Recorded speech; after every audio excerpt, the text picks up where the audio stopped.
This is episode number 818, our In Case You Missed It in August episode. Welcome back to the Super Data Science Podcast. I'm your host, Jon Krohn. This is an In Case You Missed It episode that highlights the best parts of conversations we had on the show over the past month. In episode 809, I got to speak with Shingai Manjengwa. As head of AI education at ChainML, Shingai has had tons of experience in explaining data science and AI concepts. I wanted to know about AI agents, specifically how multiple individual AI agents can come together to tackle complex tasks. So tell us about AI agents, and then maybe get into what it means to have decentralized execution and utilization layer for these agents. So, just for everybody who's listening, an AI agent, let's think of it as software that leverages AI. And when we say AI for the moment, the agents that are the hottest right now are the ones that are using large language models. So, think of a chatbot. If you build software around a chatbot so that it behaves sort of in an autonomous kind of way, it's able to do some planning and then execute on a task, let's call that an agent. There are multiple variations. We have computer vision, and if you wrap your software on computer vision, you could call that an agent. If you put that agent in hardware, we could start talking about robotics. But the simplest way to think about an agent is really software that we wrap around artificial intelligence and specifically these language models. So the simplest implementation of an agent is where you enter a prompt and that prompt executes on something. So I would like a quote every day that inspires me to start my day. So I write that prompt into my large language model, and then I scaffold that with some other instructions, software instructions for how I get that message delivered to me, whether that's in an app or maybe I just open up, one of the products, right? The GPTs, that's what we've been calling them. And so that's how you might start interacting with an agent. Now, the reason we're talking about agents now and why they're hot is because agents specialize, right? So if you're working with an agent that does something very specific, that agent can get very, very good at doing something specific. So my favorite example is something like airline travel. You would have an agent that helps you plan an itinerary. Now, that's a task that does require specialization because if you're going for a bachelorette party, or if you're traveling with your elderly parents or with your kids, all of those are quite different itinerary. So you want to have some sort of specialization on what are the things that will make that a successful trip. So that's one agent. Now, you also now want to make some bookings. You need to book some accommodation and you need to book some travel like flights. Well, those platforms right now use dynamic algorithms. So wouldn't it be amazing if you had an agent that could support you in that process, that would be good at interacting with those different websites, getting all the right information, and then learning the timing for when to do the right booking so it maximizes whatever your objectives are, let's say, to get you the lowest price. And that's a specialized agent. And then finally, you might have a specialized agent that's really good at managing your wallet. So you might have different credit cards, different types of accounts, even different types of currencies, right? So I'll throw out digital currencies because that's an option. You might have an agent that specializes in dealing with your wallet. Now, the art of booking a trip would involve you typically in a SaaS model, going from one task with one bit of software to another task with another bit of software. But the promise of AI is that we can knit together these different activities so that this happens in a seamless way. And these three specialist agents in our framework, we call them a collective. This collective would be your travel collective, and it would be able to knit together those different tasks and those different specialized agents in a way that makes a really seamless experience for the user that still, as the user, you would interact with in a conversational way. Very cool. So agents act autonomously. And so that's what makes them a little bit different from the continuous kind of conversation that we have with an LLM. So often LLMs are used, as you said, to power some of the capabilities of an AI agent. And that's what makes it so easy to now suddenly interface with them. And I think that's why they're so hot right now, because we can use an LLM as a natural language interface, and then the agent can use information from the LLM to go out on, say, the web and come up with an itinerary for you. It could use its LLM weights, I guess, maybe to come up with the itinerary. And then subsequently, like you said, the word scaffolding there, I like that. So I'm guessing that's the kind of thing that Chain ML helps with, is providing things like that scaffolding to allow you to have this agent be working autonomously, not just while you're in that conversation with it. So if you ask the agent to every day provide you with some inspiring quote, then that's what makes it different. So if you go into ChatGPT or Claude from Anthropic, and you go in manually every day and you ask for an inspirational quote, that isn't an agentic AI situation because it's just reacting to you. It's just having that conversation with you at that instant. But if you can say to natural language to an agent, say, I want to have an inspiring quote every day, and then it is pushing to you, say via email or SMS or whatever you prefer, pushing that to you automatically, then it is an agent. Right. And maybe one layer before that level of automation, if you think about the Mhm. GPT store, where it's really just, it's a function.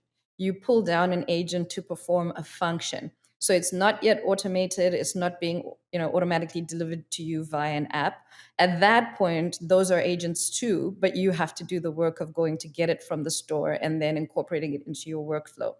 Anthropic also now has a store, and I believe they call them projects at this point, but we're all sort of leaning towards this idea of having a marketplace where you have multiple itinerary agents, right? So anybody can do that now, especially with the no code solutions. Anyone can go and build an itinerary agent. And if you're particularly good at building one for, a family with small kids, you would put up your agent in the store.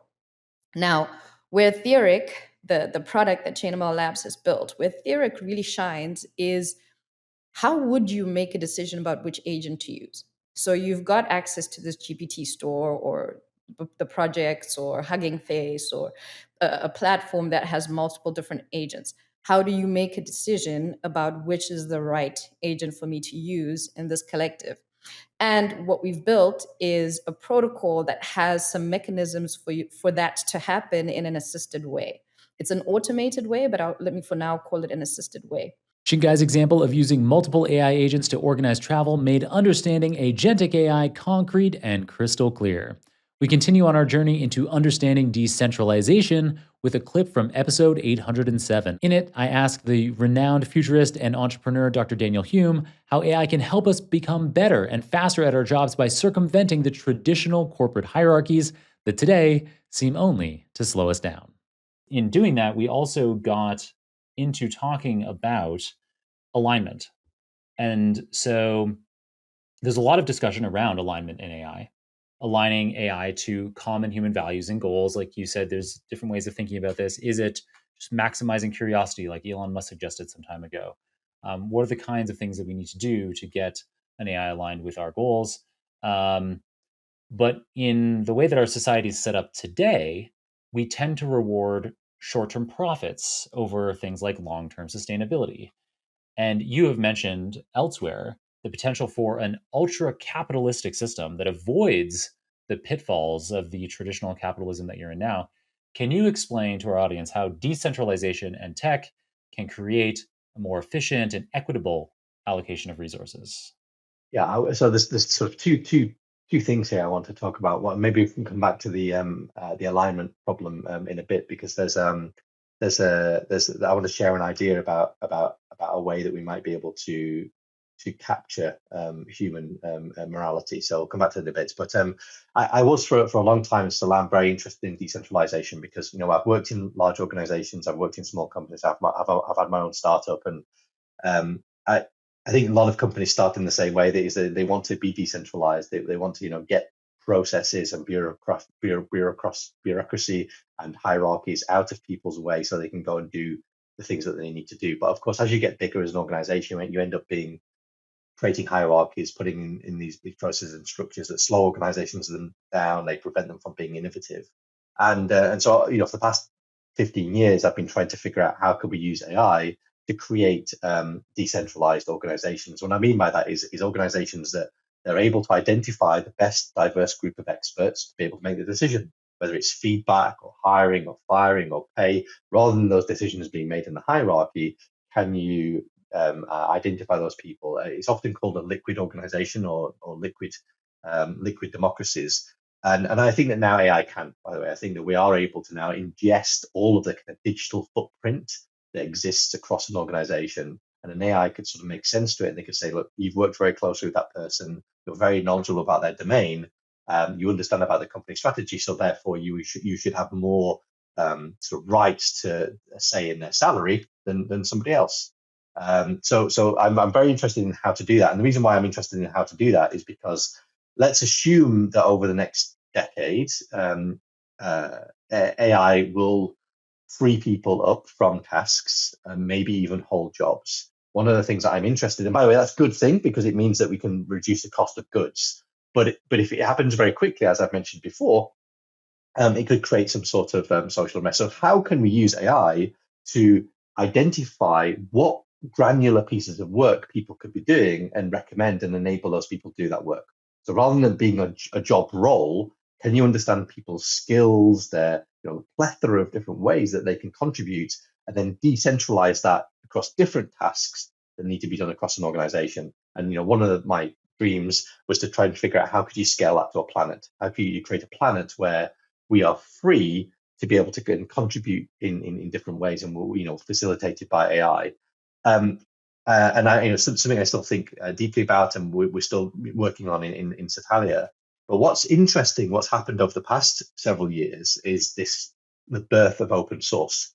And I think this is sort of a much more interesting and semi-related concept, which is, there's a reason why Meta open sourced their large language models. It's not necessarily for the good of their heart. It's because it doesn't hurt their business model. Right? If Google and Microsoft open source their models, then it potentially has a revenue impact. Meta can do it because their business model is not dependent upon it. And what happens with Meta is that they're able to now capture more data, which is, as we know, makes AI smart. Data is valuable, but also they can access talent that are contributing to those open source technologies. And what I'm seeing is this impulse more and more to actually open source innovations rather than just sitting on them and until somebody else comes along and out innovates you. You open source it, you make it available to your competitors, etc. Because what's valuable is the data and the talent. And ironically, it's that open sourcing, which is a very sage business decision. It's that open sourcing also creates a world of abundance. Like large language models, which are perhaps the most intelligent technology we've ever built, are pretty much free now to everybody, or they will be free to everybody soon. That power is in the hands of everybody. And there's a possibility where I don't know how many phones you go through every few years, but I go through a couple of phones every few years. Now, if we had those phones, if we gave those phones to people that could don't have computers, if those phones were connected to the internet, then not only is education then free, because pretty much all education is free on the internet now anyway, but those people will then have access to these technologies to get them to go and create new innovations. And so this idea of open sourcing and decentralization, I think, is a very powerful idea. And what we're seeing is actually the capital model, the capitalistic model, forcing the open source movement. Getting granular and doing away with job titles altogether might sound radical, but it seems to be where the future of work could indeed be headed. In the meantime, how can we keep ourselves challenged in an increasingly automated work environment? For an answer, let's head to my next clip from episode 813, in which I speak with mathematical optimization guru Jerry Yurchisin about the future of continuing education. If we have listeners out there who, write Python code or write R code, and they want to be getting started on using Gurobi or mathematical optimization on some real world business problem that they have today, how hard is it for them to set up the problem? So we talked about how, the hardest part of this is having the optimizer work efficiently. Gurobi handles that for us automatically under the covers. But the thing that is bespoke and different for every circumstance, for every business problem, is figuring out how to set that up in our code And so how tricky is that? How often can somebody do that on their own versus needing to say, engage with a consultant that is expert at this kind of stuff? To model like the hardest of hard problems out there, it does take some experience with anything. It takes some understanding of how these particular sets of constraints work, and again, taking the logic that someone says or writes down and translating that into the sort of the algebraic logic and then that into code can be tricky. But there are some things that specifically Gurobi and other solvers and other platforms and things that do, what be they competitors or something. There is sort of shortcuts out there where you don't have to know all of this stuff and you don't have to understand all of it down to its most minute detail. So it is very easy to get started, and it is easy to because it like our simple problems are extremely simple, but then building on top of that, it's yeah, it's going to take some understanding. It's going to take a little bit of work. Going to take some research and a lot of Stack Overflows, some and things like that to really get to a production level type of model. I'd say at a large scale. But the journey there is uh, and this is sort of one of the hangups of mathematical optimization in the past, is that you needed to have a PhD in order to make this journey from basic problem to actually doing something at scale for a business, and making an impact. Now that's not the case. You can just be really good at coding and understanding logic, and you can have an impact, and you can solve problems, and you can provide solutions that are really doing something. And that's part of why I joined Groby, was to help get those resources out there. And so I'm just going to talk about what we put out there a little bit, but there's a ton. I think I at the end of the last episode I referenced an optimization book that would be really really good again to dive into. But from our perspective, from things that we released, I did two online training sessions that we called Optimization for Data Scientists, Opti 101, Opti 201. So it's very, the bare basics of optimization, and then some more intermediate level. The Opti 101 series you can find on our YouTube page. And the Opti 201 is going to be on our YouTube page probably in the next month or so.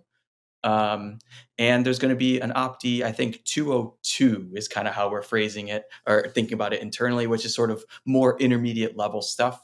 All of it has hands-on exercises, hands-on notebooks, me looking at a camera just like this and talking to people for hours and hours, making mistakes like everyone does. um, and it's just a lot of fun. It's a great way to sort of just to take a day or so to really get to really improve some skills. Um, and then we also have some recently launched, I think in April, something that's a lot more massive. So on Udemy, we have um, optimization through the lens of data science. It's a 4-part course. We teamed up with one of the best optimization minds out there, Dr. Joel Sokol from Georgia Tech, and he walks you through everything that you need to know about mathematical optimization, from the absolute bare beginnings to uh, to creating real models that again will have real impact, and it just makes that journey step by step by step, very incremental, nothing too crazy, all in Python. Um, and and it then weaves in his experiences and everything, with his consultancy stuff that he worked on the side and stuff that he's done, and it is a wonderful way to sort of set yourself on the journey. And again, it's through the lens of data science. So it's again saying how these two things really really work well together, how they are super complementary, and it's a between those two things, I think you're set. But again, you can Between do a lot. between the Opti 101 course that's available on YouTube now, as well as the Udemy course that's about, through the data science lens. We'll be sure to include links to both of those. Awesome. And I think we were saying like, how can one person like make this journey? Again, I was talking about incremental, sort of building upon, okay, I know this, now I know a little bit more and a little bit more and a little bit more. Now I can actually get to something that makes a lot of sense. When you're that type of, so not just like that type of progress isn't just for learning optimization as a whole, but it's how you build a model. You start with a very basic premise, a very basic problem that someone talks to you about, and then you build a model, and then you'll get a solution that makes no sense when you talk about it. And that's 100% expected and fine. It'll say, oh, put all of your, maybe we can talk about, put one burrito truck here and it'll serve everybody and you'll make infinite, profit. And you'll be like, whoa, that makes no sense. Oh, I forgot this type of constraint, or I modeled something slightly wrong or something. It's just building a model within itself is iterative, not just learning how to do optimization is iterative. So you're going to make mistakes. You're going to get weird answers. You're going to like mathematical optimization. I call it like, it's like the best cheater of all time. If you give it the smallest like little opening to have infinite profit, it will find it. Right. Reward hacking, to take the reinforcement learning terminology. Yeah, precisely. Yeah, it will do that each and every time if it's possible. So it's if you find yourself like sort of stumbling a little bit, like this doesn't make sense or this doesn't make sense, why am I getting weird solutions or no solutions? Then that's perfectly normal. The best of us still do that, and it is just part of the learning process. Jerry is right to emphasize our need to stay aware of weaknesses in models. And so in my final clip, taken from episode 811, you'll hear my guest, Nick Elprin, address the need for companies to define their AI infrastructure. The stronger the infrastructure, the more on board your team is, and the better you'll identify weaknesses all across the board, from the granular to the structural. Let's dig right into what you're doing at Domino Data Labs, where you're co-founder and CEO. So the Domino Data Lab promotes a unified and open platform for AI. It emphasizes end-to-end models and data science lifecycle management, as well as ML ops automation. That's a lot of different things going on. So maybe you could summarize for us, I'm sure as the CEO, this is your bread and butter, to tell us what the pain points are for your users and how the Domino Data Lab platform addresses them. Yeah. So I started building Domino about 10 years ago, and over the last decade, we've built what I believe is the most comprehensive and kind of the best platform that gives large organizations, particularly enterprises, everything they need to do mission critical AI at scale. And I think of that as really having three elements or three facets of what a large organizations need to do data science, ML, AI at scale. The first is we make it really easy for data scientists to orchestrate, get access to, weave together all the different infrastructure that you need when you're doing AI work, right? So you need a lot more compute, you need access to data, you need agility to use all the new latest and greatest software tools, packages. It's the state of the ecosystem is changing so fast that kind of every week there's a new thing you might want to use.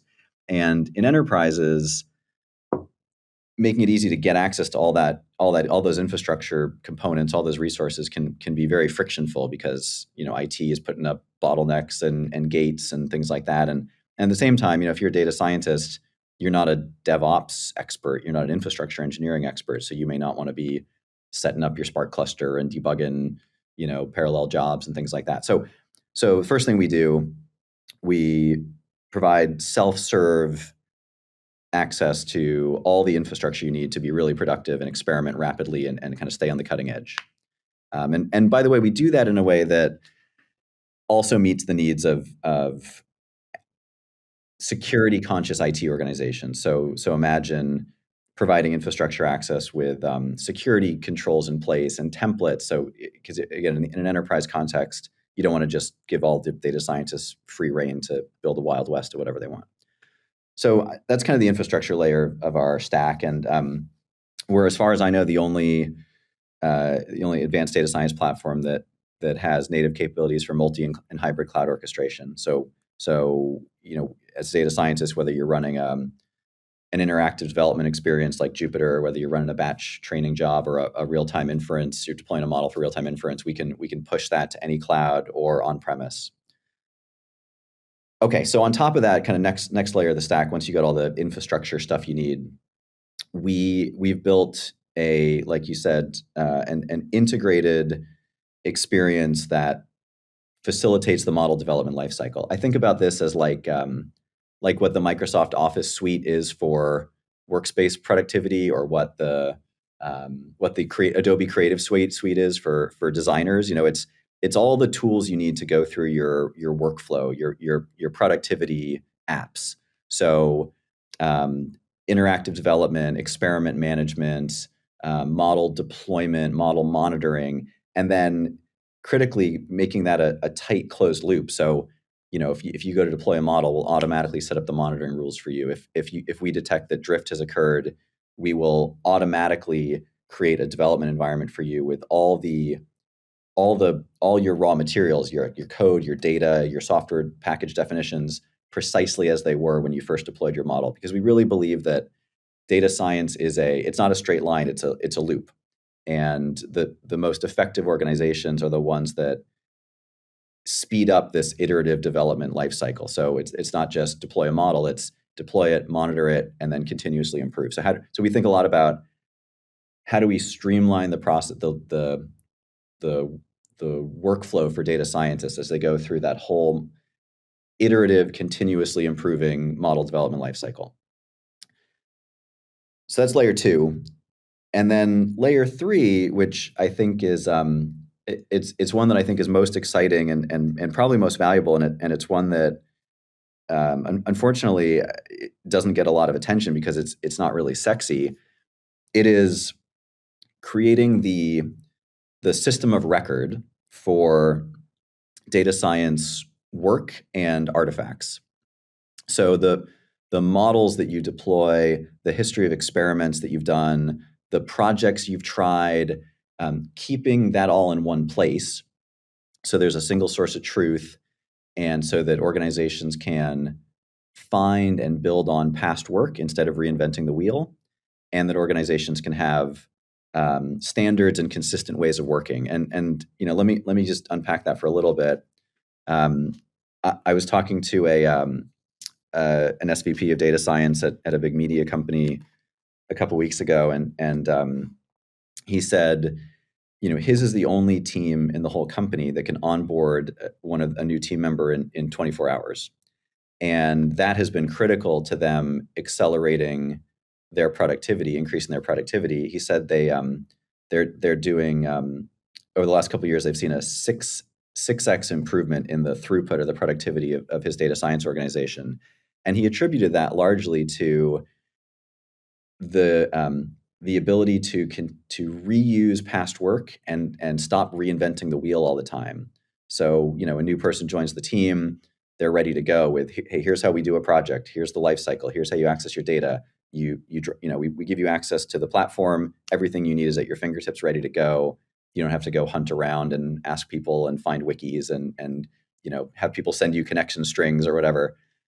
So I know there's a really long answer, but I thought it'd be good to set the stage a little bit. So the way we see the world is what enterprises need to scale mission critical AI, self-serve access to governed flexible infrastructure, great productivity suite to streamline the life cycle of working through the model development life cycle for data scientists, and then the system of record that helps organizations build on past work instead of continuously reinventing the wheel.